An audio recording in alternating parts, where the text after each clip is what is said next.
Alright, so the video that I was responsible for was the WuDunn video, and I really liked this video because it really highlighted the roles of women in the developing world.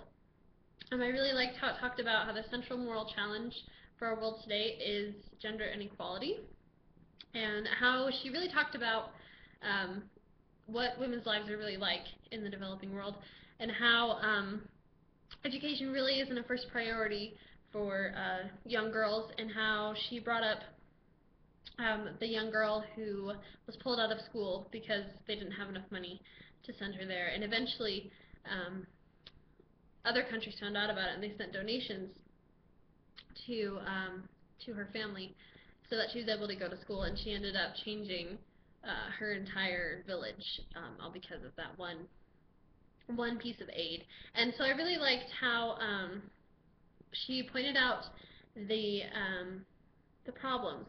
with women not being able to get an education in the developing world, and how more girls were discriminated to death or aborted before they're even born, because it's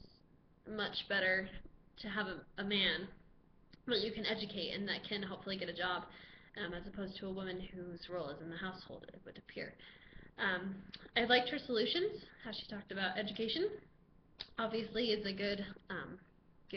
thing for women to have. It gives them more options in the world if they wanted to go abroad to get a job or to be able to help support their families.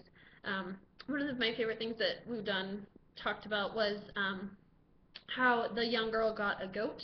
just one goat, and she was able to sell the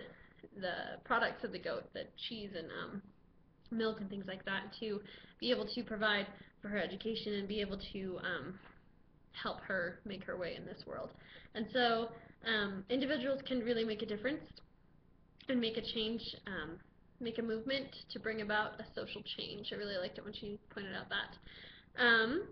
So this is my analysis on the video. I thought it was very valid points were brought up, and how we should care about women in the developing world, and how without them countries don't get developed, and women are essential to development in most countries. And so yeah, I think that educating women and having gender equality is going to be what would bring about change in this world.